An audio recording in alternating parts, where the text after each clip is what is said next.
Are you ready? I want you to pause and think about this question deeply, letting it settle in your mind and examining it from every angle.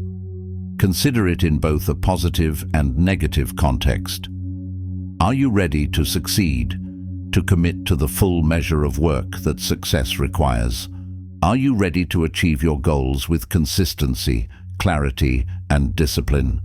Are you ready to move forward and ahead in life, even when the path is uneven and the terrain is unfamiliar? To become financially secure and stable through deliberate effort, long-term planning, and the patience to see it through. Are you ready for the sacrifices, the long hours, the decisions that demand focus when distractions pull at you? Are you ready to endure on the days when you do not feel like it, when fatigue weighs you down and your motivation is nowhere to be found? To do your duty without hesitation, even when your energy is low and your comfort is compromised. To wake up early with a sense of purpose, ready to face the day with intention and direction. Now I will ask you again with a different frame in mind. Are you ready for things to go wrong, sometimes all at once? Are you ready for the days, weeks, or even months when it feels like everything is falling apart, yet you must still move forward with dignity and resolve? Are you ready for the times when you want to retreat, to isolate yourself, to escape the weight of challenges that seem beyond your control? When you feel stuck in a hole so deep that the light above appears distant? These moments will come. Life touches everyone with both joy and hardship, weaving them together in ways we often cannot predict. You are not alone in this shared reality. The difference lies in how one responds.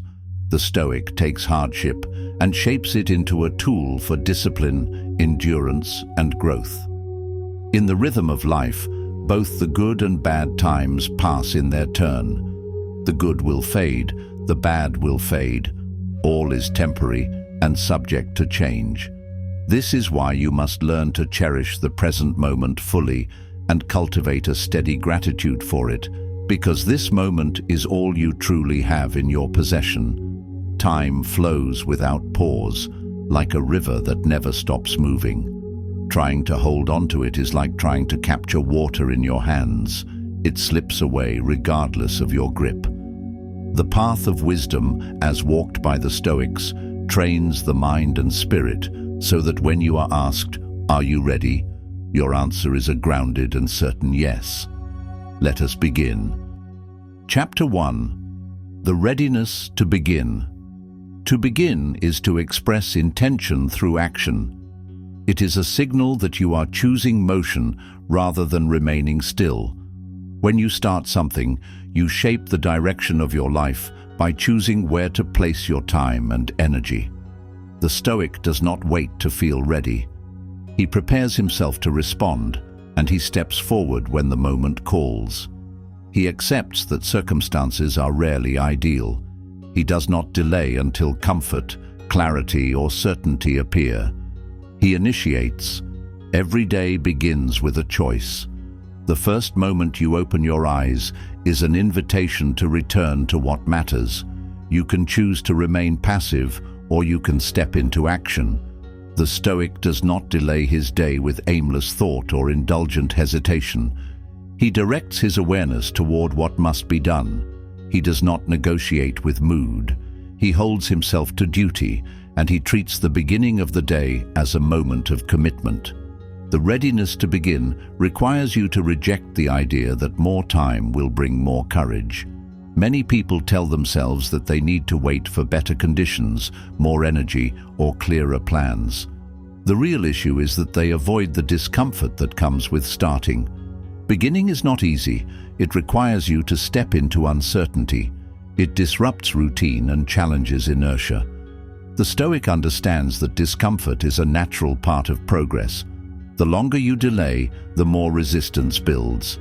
Action reduces hesitation by shifting attention away from internal resistance and toward external execution. When you initiate movement, even in small ways, you begin to interrupt the cycle of delay. The mind adjusts its focus from avoidance to engagement. You gain immediate data from your surroundings. That feedback, no matter how subtle, provides material for evaluation. Each action reveals something about the challenge and about your own preparedness. That revelation refines judgment. Repeated exposure to action builds familiarity. Familiarity builds composure. Composure allows you to respond rather than retreat. The Stoics were not concerned with abstract thought that led nowhere. They emphasized practical use. Philosophy was a working instrument for daily life. It was designed to sharpen behavior, improve perception, and bring the individual into alignment with reason. It was not reserved for scholars. It was carried by soldiers, emperors, merchants, and workers. Readiness is not a theoretical state. It is built by consistent use of your faculties in real conditions. Confidence grows through application. You become reliable by testing yourself repeatedly in the situations that demand attention and energy. You train your mind to meet uncertainty by walking directly into it. When you act without perfect clarity, you force yourself to confront what you fear. The discomfort that rises is not a sign of danger. It is a signal that you are moving through resistance. Those who wait for certainty often spend their lives preparing without ever starting. The Stoic begins with what he has, makes corrections along the way, and adjusts his stance with each step forward. His stability is not rooted in control of events, but in the cultivation of internal order. A Stoic does not stumble into his day. He prepares himself deliberately. He knows that mental clarity must be supported by environmental order. He begins by organizing his thoughts. He lists what must be done. He identifies which obligations are real and which are self-imposed distractions. He sets his priorities clearly. Then he prepares his surroundings to match his intentions. He removes clutter, silences unnecessary devices, and eliminates points of friction that would pull him away from attention. He treats the first hour of the day as a command center. This is the space in which his direction is set. The beginning is not left to chance, it is intentional. He uses the early moments to define what matters, to remind himself of his principles, and to decide what effort will be required. Rituals signal to the mind that action is beginning. These cues prime attention. They bring mental sharpness. With repetition, these patterns create a stable framework for disciplined behavior. Readiness depends on structure. Without it, the day unfolds in response to outside demands. With structure, the day bends to intention. Start with questions that remove vagueness. Ask, what do I need to do today? What cannot be avoided? What aligns with my deeper aims? What patterns waste my time? These questions clear space for purposeful movement. Unstructured time drifts. Structured time accumulates progress. The Stoic guards the opening of the day. He avoids polluting his mind with noise. He does not reach first for entertainment or complaint. He does not allow the world to dictate his mood before he has anchored his own direction. Instead, he begins with motion that reinforces command.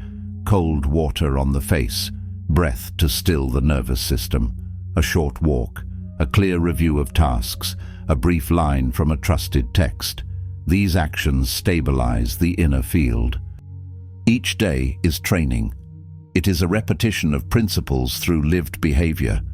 The Stoic understands that strength is not generated by one heroic decision. It is accumulated through daily precision. The decision to act is repeated each morning, and each repetition deepens the groove of habit. You prepare the mind through rhythm.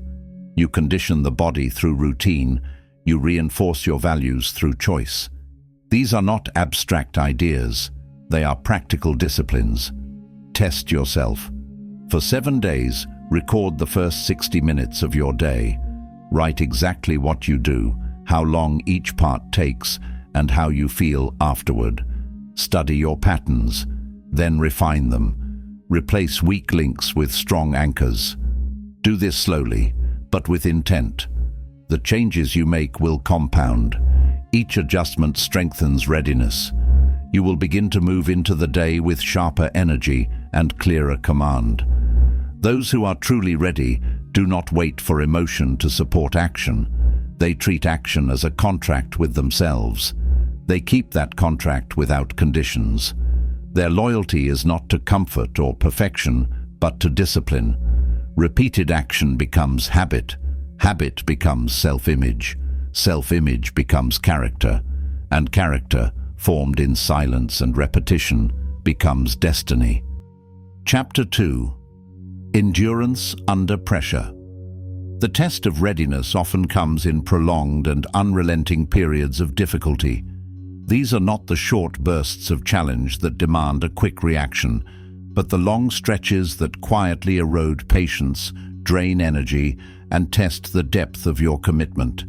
Endurance in this sense is the ability to move forward with steady determination, even as fatigue builds and uncertainty lingers for weeks or months. For the Stoics, endurance was considered an essential pillar of a well-trained mind and an inseparable companion to courage. It is the quiet, steady courage of rising each morning to meet the day with intention, even when the body feels weighted down, the mind is heavy with fatigue, and there is no immediate sign of reward or recognition. It is the conscious choice to keep moving forward in alignment with reason, guided by clear principles that you have chosen deliberately, even when the work is unseen, unpraised, and absent of glamour. This type of courage does not rely on excitement or adrenaline. It is sustained by a deep commitment to act according to what is right and necessary. This form of endurance is silent, persistent, and unshakable because it rests on a foundation of values rather than shifting emotions. Epictetus taught that we may not have control over the events themselves, yet we always have control over how we meet them. Endurance is the ongoing conscious decision to respond to life with steadiness, even when discomfort is pressing in from every direction. It is not about turning away from discomfort or pretending it is not there. It is about acknowledging it fully, observing it without panic, understanding what it means, and then choosing to continue forward without letting it distort your path or weaken your resolve. In this way, endurance becomes a form of strength that does not break under pressure because it has been tested and reinforced many times. Practical endurance can be built through deliberate training, using controlled challenges that strengthen both discipline and resilience.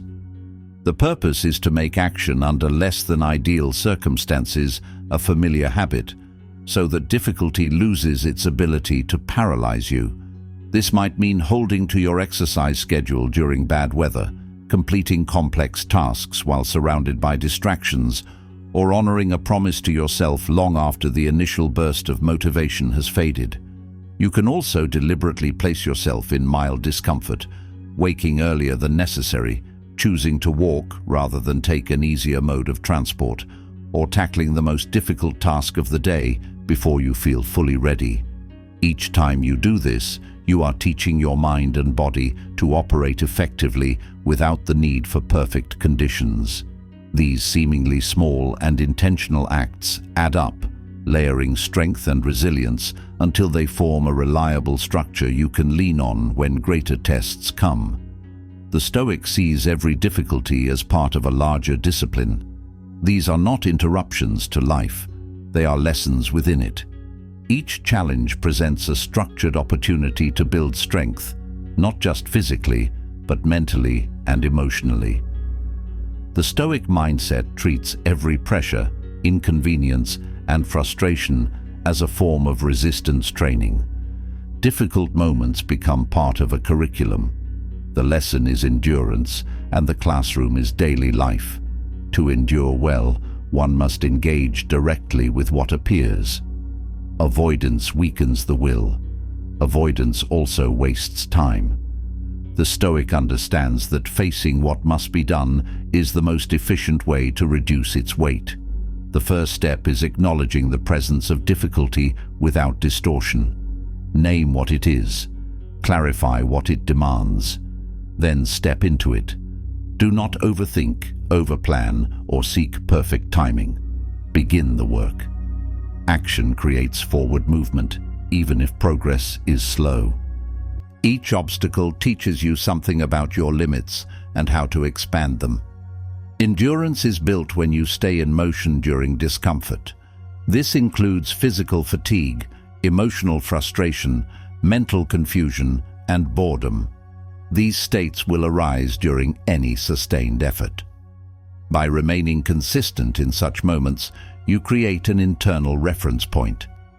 You begin to understand how these states function, how they affect decision-making, and how you react under strain. The more often you witness yourself operating through difficulty, the more accurately you can guide yourself when the next test appears. Controlled exposure to stress is part of the Stoic method. Voluntary hardship helps build tolerance before external hardship arrives. Seek challenges that stretch your attention and commitment. These might include physical training, enduring silence, completing long tasks without interruption, or delaying comfort. These are simple tools that make your nervous system familiar with tension. When real adversity comes, your mind already knows how to function in that state. You do not panic. You begin assessing and acting with a steady hand. This type of training also reduces dependence on ideal conditions. Stoics aim to function well under fluctuating environments. They prepare for noisy surroundings, delayed results, unexpected interruptions, and personal fatigue. Through repeated exposure, you begin to function more on principle and routine, less on mood and external stability. This stability is what supports consistent action when motivation declines. You are not relying on momentum generated by excitement. You are relying on your training. Every challenge completed is a record. It is a memory of your own capability. This is more than inspiration. It is proof. You have seen yourself persist. You have gathered evidence of what you can withstand. This record gives weight to your confidence. It is not inflated by fantasy. It is confirmed by experience. The next time difficulty returns, and it will, you already know the shape of it. You have walked this path before. You know how to breathe through tension, how to reset your posture, how to return to task. Your memory of previous endurance becomes a practical and reusable source of strength. When fatigue sets in or doubt starts to rise, you can recall precise events where you stayed the course. These memories are not vague feelings or general affirmations. They are grounded in reality, specific challenges that you faced, specific environments you functioned in, and specific outcomes you achieved through disciplined effort. You remember what you were thinking, what actions you took, how you adapted, and how you moved forward. This memory is detailed and instructional. It reminds you of what worked and how you applied it. Recalling past endurance gives you a map. It shows you where pressure appeared and how you maintained your direction despite it. You do not need to rely on motivation in these moments. Motivation is unpredictable. You lean instead on your experience. You remind yourself that you have navigated through difficulty before and that you know the process. Your decisions are not based on emotion alone. They are guided by evidence from your own past. This is how endurance becomes more than an isolated act.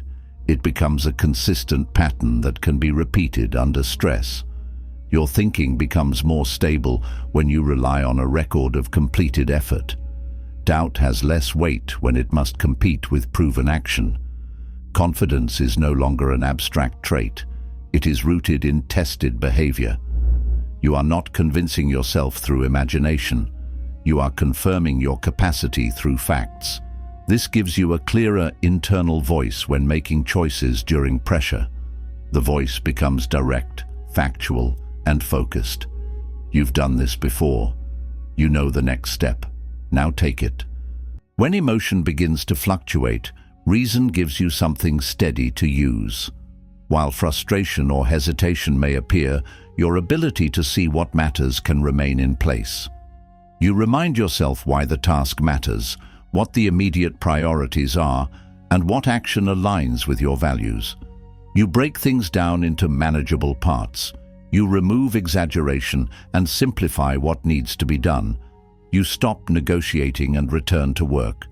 Reason does not remove difficulty, but it creates structure inside it. The usefulness of this structure increases when your external situation becomes more complex.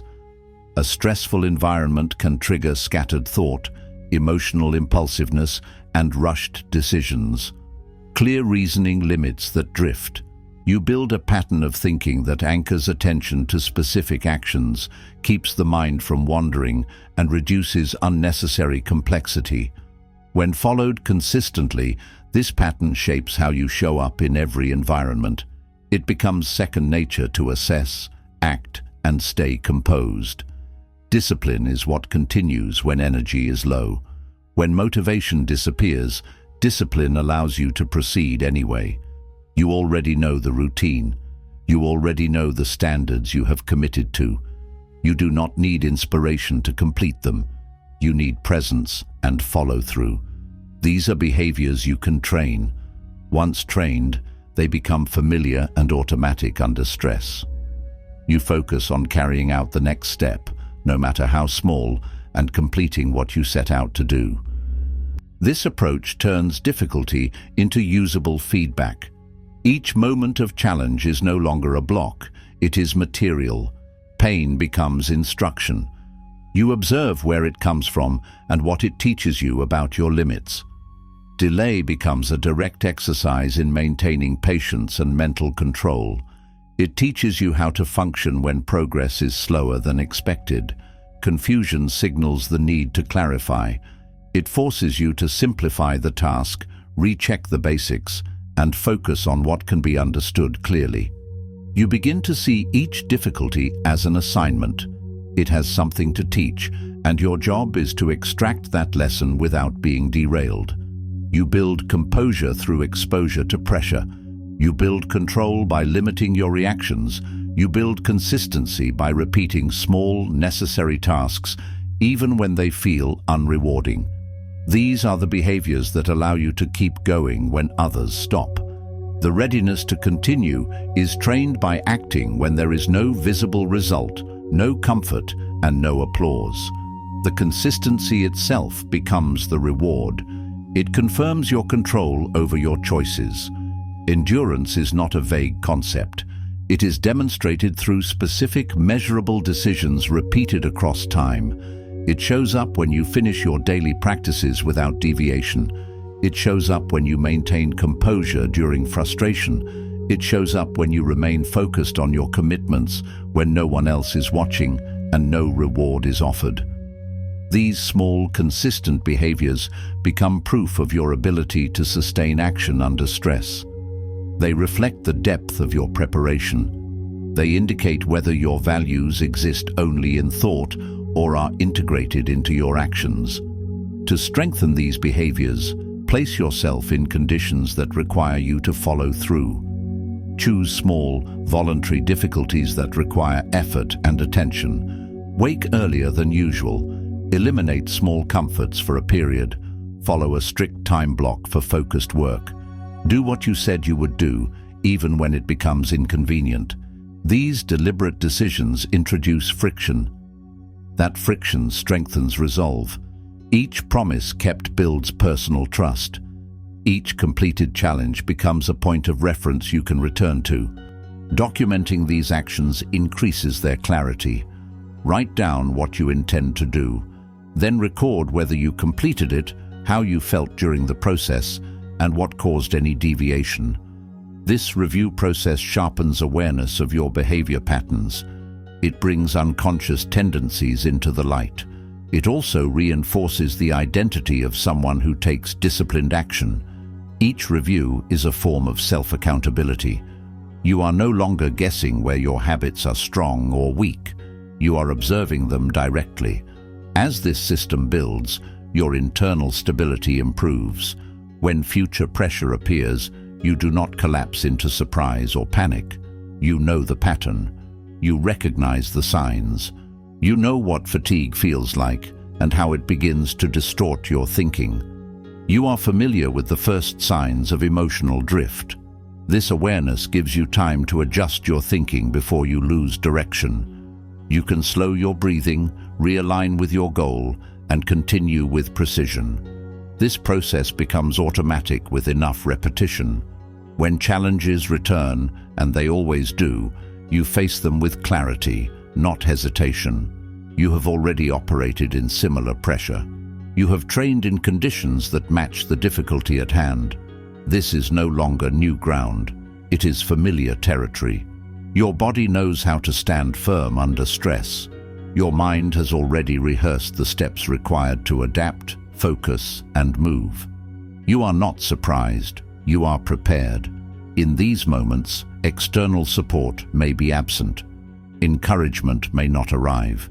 No one may acknowledge what you are dealing with. That absence does not reduce your capacity. You have built an internal response system through repetition. You have tested your routines in fatigue, in doubt, in frustration. You already know how to reset your posture. You already know how to locate the next logical step. You do not look for direction. You return to what has already worked. This preparation leads to efficient action. You no longer waste energy asking whether you are ready. The answer has already been decided. You move forward without searching for validation. You adjust your pace based on the challenge. You preserve your energy while maintaining direction. You apply what has been proven. This is a learned rhythm, not an emotional reaction. Such readiness leads to reliability. You become someone others can count on. Your presence in difficult situations is stable, not volatile.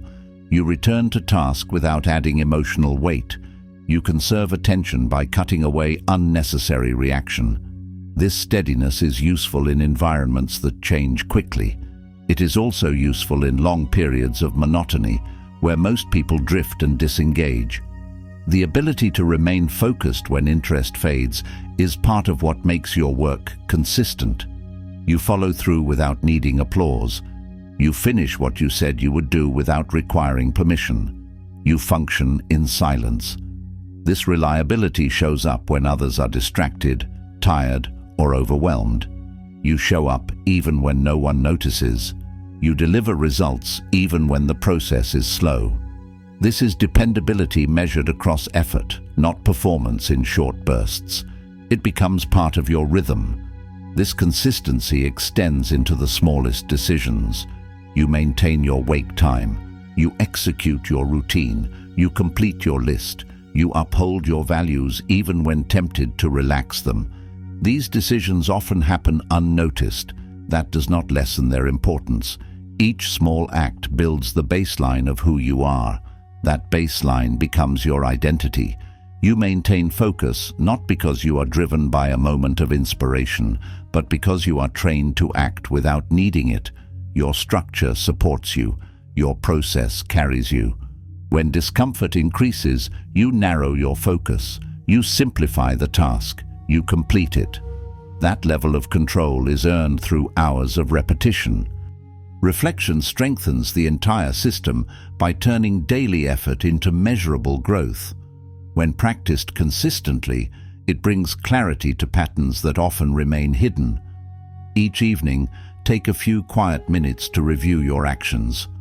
Ask specific and direct questions. What did I plan to do today? Did I complete it fully, partially, or not at all? What interfered with execution? What actions supported focus and which ones disrupted it? These questions help you observe yourself objectively. You are not assigning blame. You are identifying where your system holds and where it breaks. This reflection is a form of training.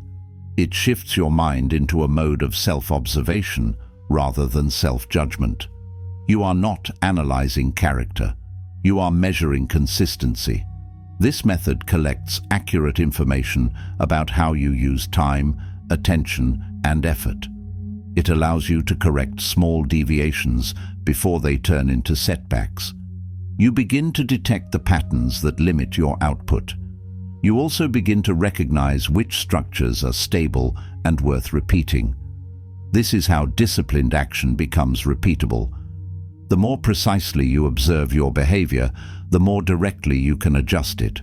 If your reflection shows that distraction occurs in the first hour of work, you make that hour more protected. If it shows that your energy drops after a certain activity, you reconsider its place in the routine.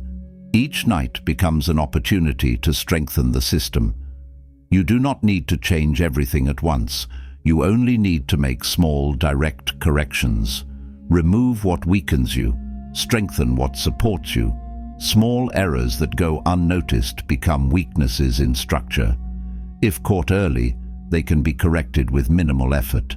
A delay in a single task becomes a pattern when repeated without review. A break in attention becomes harder to fix if ignored. By identifying these small faults, while they are still manageable, you prevent larger problems from forming. Small strengths, when reinforced through awareness, grow into habits that improve performance under pressure. When you recognize a behavior that supports focus, reinforce it deliberately. Practice it again. Make it part of your routine. This daily recalibration becomes a powerful form of discipline. The process itself trains your attention. You are no longer operating on automatic behavior. You are measuring your actions against your own standard. You are deciding how you will correct course. This brings your focus back to principle. You stop drifting. You make contact with what matters again. You train your awareness to remain sharp, even during repetitive or exhausting periods. Through this process, identity shifts. You no longer respond based on temporary mood or convenience. Your actions come from stability. You hold yourself to standards even when no one is observing. You remain consistent in silence. This reliability is not imposed from the outside. It is the result of repeated behavior and honest self-tracking. The system becomes internal. You correct yourself because you value order. You follow through because you are training endurance. Eventually, this rhythm becomes default. Endurance is no longer something you must maintain with effort. It becomes how you operate. You have rehearsed difficulty. You have acted when tired. You have performed without needing praise. This confirms the depth of your self-control. You know what you can do. You know how you function when tested. This knowledge replaces the need for guesswork. It gives you a clear template for action under pressure. You carry that readiness into each day. You have documented what works. You return to it without hesitation. When conditions shift, you do not collapse into panic or complaint. You apply your structure. You move forward with balance. You finish what you started, not because it is easy, but because you said you would. You repeat the work again the next day. That is your system. It is steady, practiced, and real. This is how clarity is maintained in adversity. You do not seek comfort. You seek alignment. You respond to pressure with presence. You meet difficulty with method. You remain anchored in what you have trained. The result is quiet, deliberate progress. You are not reactive. You are directed. Each night, you sharpen the next day. Each action builds the next standard. This is the habit of strength. This is the foundation of endurance. Chapter 3. Stability in change. Change is constant. Readiness is the ability to remain stable when everything shifts around you. Stability does not come from forcing stillness in an unstable world. It comes from building an internal framework that remains steady regardless of external movement. This framework is constructed from principles, daily practice, and focused awareness. It holds your attention in place while circumstances shift. You do not chase the movement, you remain centered within it. The Stoics used the metaphor of the archer to describe this mindset.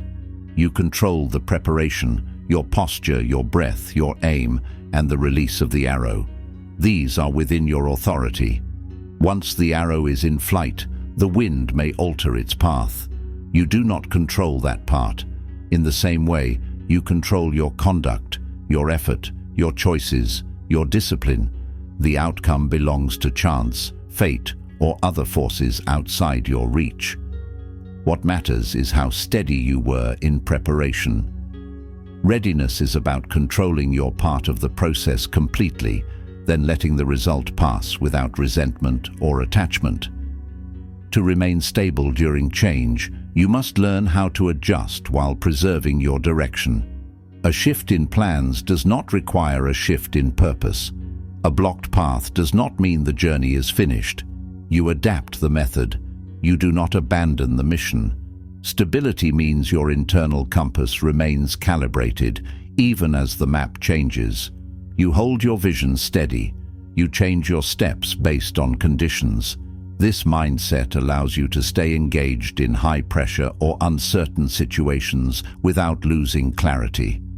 External change often triggers internal reaction. The first response is usually emotional. You may feel irritated, surprised, frustrated, or disoriented. These are normal reactions. What matters is how you manage them. When you notice a strong reaction, pause. Identify what changed. Identify what part of you wants to resist it. Ask whether that reaction aligns with your long-term purpose or if it is just a short-term preference. That pause interrupts impulsive response and creates a gap where discipline can enter. This gap between reaction and response is where stability lives. You do not eliminate emotion, you observe it. Then you decide. That decision is guided by principle, not impulse. If your principle is clarity, then you act with clarity. If your principle is courage, then you step forward. This discipline becomes easier the more you practice it. Practical stability can be supported through specific routines. Maintain daily and weekly reflections. Track how your plans adjust in response to unexpected events. Study the quality of your response. Did you complain? Did you resist the facts? Did you remain present? Adjust accordingly. Keep a short list of your core values visible. Refer to them during stress. Use them as decision-making filters. Ask, does this reaction serve my values? Does this adjustment preserve my goal? Keep your environment organized. Remove distractions that amplify emotional reactivity. A cluttered space leads to a scattered mind. A scattered mind responds with urgency, not clarity. Create small daily rituals that signal control and order. Waking up at the same time, reviewing your plan for the day, moving your body, taking moments of silence. These behaviors remind your nervous system that you are still in command. Anticipate change. Expect your current systems to be disrupted. Visualize scenarios where your normal routine is interrupted, your schedule rearranged, or your resources suddenly reduced. Imagine how you would continue functioning in those moments. Ask yourself what minimum structure could remain intact. Think about what you would do first, what could be removed, and what would need immediate adjustment. This exercise prepares the mind to act under pressure without confusion. When change comes, it is no longer unfamiliar. You already reviewed it. You already considered the possible outcomes. This allows you to stay focused and proceed with steady movement. Mental rehearsal builds flexibility. It gives your nervous system exposure to variation without physical consequence. It strengthens your tolerance for surprise. By imagining change ahead of time, you reduce its ability to overwhelm you. The mind recognizes it as a condition already considered, not a threat never seen. When plans shift, you step into the adjustment. You correct your focus. You move forward with control. Your system bends, but it does not break. Ground your expectations in reality. Assume that many things will take longer than expected. Assume interruptions. Assume that people will not always respond as you hoped. These assumptions prevent you from being emotionally shocked when obstacles appear. You are not predicting failure. You are building readiness. This keeps your mind clear and your responses measured. You revise your plans based on evidence, not frustration. This habit removes wasted effort caused by reacting to every change as if it were unexpected. Plans are useful only when treated as tools. They help guide attention and sequence action. They are not fixed paths. Treat each plan as a living structure. Build it to support your next step, not to guarantee the final result. When the terrain shifts, modify the plan. Maintain direction. Let the tool serve the mission, not the other way around. When something changes, remind yourself what has not. Your principles remain. Your aim remains. The condition has shifted, but your responsibility to act has not. Return to posture. Review your tools. Make the best next move. Repeat this process until new stability forms. This prevents panic. It restores rhythm. This process preserves energy. Emotional reactions take energy that could be used for problem solving. Frustration narrows attention. Anger introduces tension. Complaints pull the mind toward helplessness. By holding your posture through change, you use that energy to think clearly. You remain in a position to evaluate options and apply your structure. This leads to faster adaptation and fewer errors. Discipline functions better in quiet conditions. Emotional noise reduces precision. By reducing that noise through practiced acceptance, you create more room for measured thought. You separate discomfort from decision. The mind stays clear while the body feels pressure. This creates a performance advantage. While others overreact or disengage, you remain composed and capable. Train this response through deliberate repetition. Each time a plan breaks or something shifts, treat it as training. Do not evaluate the situation emotionally. Ask practical questions. What needs to change? What remains true? What is the next step? Build this habit. Repeat it until it becomes the default. Keep your decision process grounded. Make it predictable. This gives you structure even when the environment is unstable. End each week with review. Look at where your plans adjusted. Write how you responded. Write what helped and what slowed you down. Refine your systems based on those notes. Adjust your tools. Protect what works. Fix what breaks. This creates a loop of improvement. You are using real data to update your approach. You are not reacting. You are refining. You do not need to be perfect. You need to be repeatable. Stability is not about always being calm. It is about always returning to clarity. It is about holding to your method even when surrounded by instability. You rely on what you have tested. You continue with what you have trained. You move forward without losing your values. You train for change by placing yourself in situations that require adjustment. Remove a comfort and continue your routine. Work in a noisier environment without complaining. Allow plans to shift and respond with precision. These are controlled tests. Each one builds your ability to remain present during disorder. You become someone who does not fear the unknown. You are prepared to meet it. This is how change becomes usable. It is no longer a disruption to be feared. It is a space where trained action operates. You move through the shift. You remain connected to principle. You continue to work. You finish your task. Chapter 4. The Power of Preparedness. Preparedness is the foundation of readiness. It is the consistent act of anticipating conditions and building capacity. It reduces vulnerability by replacing guesswork with preparation. You do not wait for adversity to arrive before forming a response. You shape your approach in advance by working on what you control. This mindset is not rooted in anxiety or pessimism. It is based on clarity. You know that challenges will occur, so you build the strength to meet them. Seneca taught the value of rehearsing adversity in the mind. He recommended visualizing the loss of possessions, the onset of illness, or the disruption of comfort. This practice is a form of emotional rehearsal. It softens the initial impact of real loss by reducing the surprise. It also strengthens your perspective. When you consider these scenarios calmly, you begin to understand what is truly necessary and what is merely preferred. This training prepares the mind to meet hardship without panic. Preparedness includes mental orientation and physical readiness. Mentally, it means accepting that stability is never permanent. Conditions change, health can decline, support systems can weaken, circumstances can shift. When this is understood deeply, it brings focus. You begin to care less about controlling every external detail and more about refining your ability to adapt. This makes you more available for action when others are frozen by shock or unpreparedness.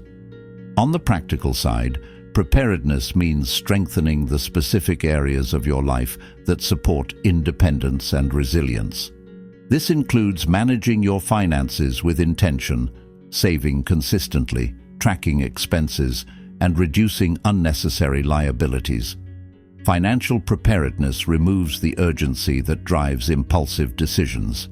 It gives you the space to think, choose, and act deliberately during pressure.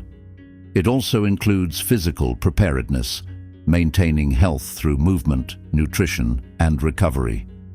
A strong body supports a strong mind. You do not need to be exceptional, but you do need to be capable under strain. Skills are another essential component. Preparedness means acquiring useful competencies that expand your range. These could include learning how to manage time effectively, how to communicate clearly, how to cook, how to maintain a basic structure in your environment, or how to troubleshoot problems calmly. Each skill you gain adds to your ability to function without excessive dependence. You are building a toolkit that can be applied across different situations. When something breaks, you already know how to respond. To practice this form of readiness, schedule regular evaluations of your current state. Set aside time every month or quarter to assess key areas: your financial stability, your physical health, your relationships, your working skills, and your psychological habits. Identify which of these areas supports you and which weakens you. Then choose 1 or 2 points of focus for gradual improvement. Do not attempt to fix everything at once. Choose what has the highest impact and build from there. Each improvement adds strength. Each weakness reduced increases your capacity. When the unexpected arrives, and it will, you draw from this preparation. You do not scramble. You act with precision. You apply what has already been rehearsed and strengthened. This creates confidence. It is not an empty feeling. It is based on what has already been done. This type of confidence is reliable. It does not rise and fall with conditions. You do not need to guess whether you are ready. You have tested yourself. You have simplified your dependencies. You have learned to rely on skill, not hope. This makes your decisions more stable when others are scattered. Preparedness also applies to your schedule. Leave room for error. Do not pack your calendar so tightly that one delay breaks the entire system. Build margin into your routines. Expect disruptions and create space for redirection. When things go off track, you use the buffer. You do not panic. You adapt. Another form of preparedness is mental detachment. When you rehearse adversity, also rehearse letting go. Imagine losing something important. Ask yourself how you would recover. What would remain? What actions would matter next? This mental practice reduces shock and sharpens awareness.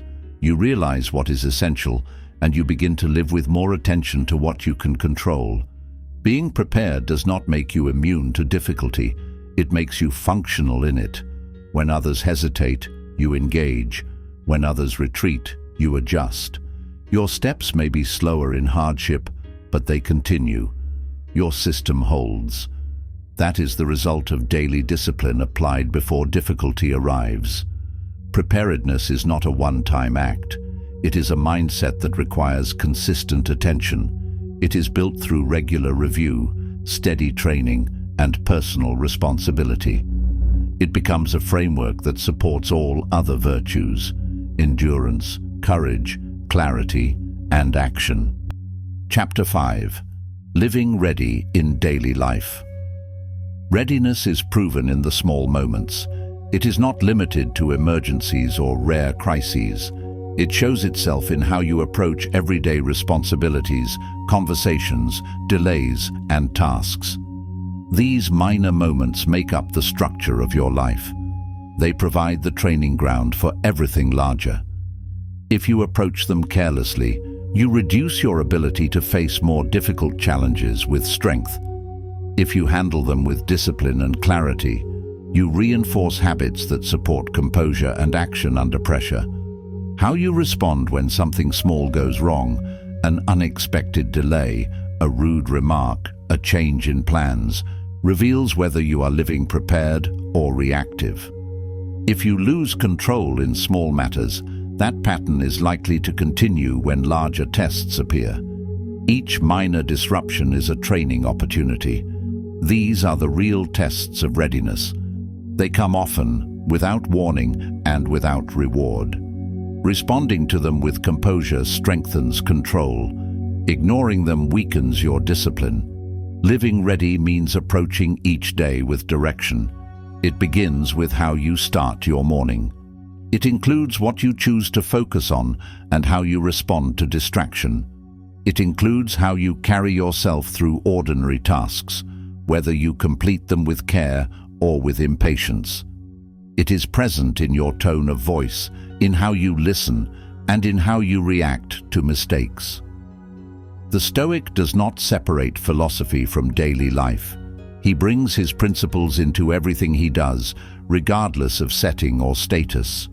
To live this way, simplify your commitments. Set a short list of non-negotiable actions each day. These are tasks that align with your goals and values and are within your full control. Whether it is completing a set routine, reviewing your priorities, maintaining your environment, or writing a journal entry, these actions give your day structure. They remain fixed, even if external conditions change. When the unexpected interrupts your schedule, you return to these anchors. They recenter your focus and provide continuity. This method reduces reliance on motivation. It replaces mood-based behavior with structure. You are not evaluating how you feel at every moment. You are following through on a process you chose in advance. This steadiness becomes more important during chaotic or uncertain days. It reminds you that consistency matters more than speed or intensity. Another practice that supports daily readiness is intentional gratitude. This is not about blind positivity. It is about recognizing what is working, what supports you, and what remains within your reach. Gratitude shifts your attention from lack to function. It reminds you of the tools you still possess. This reduces emotional volatility. When your attention stays grounded, you become less reactive. You stop exaggerating problems. You return to what you can do. Gratitude also improves relationships. When you acknowledge the effort, reliability, or kindness in others, even in small ways, you strengthen trust and mutual respect. This improves communication and reduces tension in daily interaction. Practicing this regularly trains your attention to notice value, not just error. This habit supports clarity and emotional control. Living ready means training your reactions to small disturbances. Practice pausing before speaking. Practice choosing your response rather than offering the first impulse. When you are interrupted, observe how your body reacts. Use that moment to breathe and return to your task calmly. When a task becomes tedious, treat it as an opportunity to practice patience. When someone frustrates you, view it as a moment to apply restraint and maintain composure. These practices sharpen your control and improve your reliability under pressure. Track your responses each evening. Ask yourself, where did I act with purpose? Where did I react without thinking? What moment today tested my control? What behavior today supported my goal? These daily reviews build self-awareness. You begin to see patterns clearly. You begin to recognize what environments test your readiness most and what habits stabilize you. Each adjustment, no matter how small, strengthens the framework. As this approach becomes habit, you begin to meet life without unnecessary internal disruption. You enter each day with the mindset of someone who intends to act with order, even when surrounded by disorder. You do not wait for perfect circumstances. You begin with what you have. You meet the ordinary with care and the unexpected with structure. You shape your environment intentionally. You keep your tools ready and your workspace organized. You reduce unnecessary inputs that fragment your attention. You create surroundings that reinforce focus rather than weaken it. When your environment supports your mind, your readiness becomes more consistent. In this way, readiness stops being a posture reserved for moments of difficulty. It becomes a way of living. You are prepared because you live with order. You are steady because your principles are in practice, not just in thought. You meet the day with discipline. You meet others with respect. You meet setbacks with clarity. You do the work without needing reward. This is how readiness becomes character.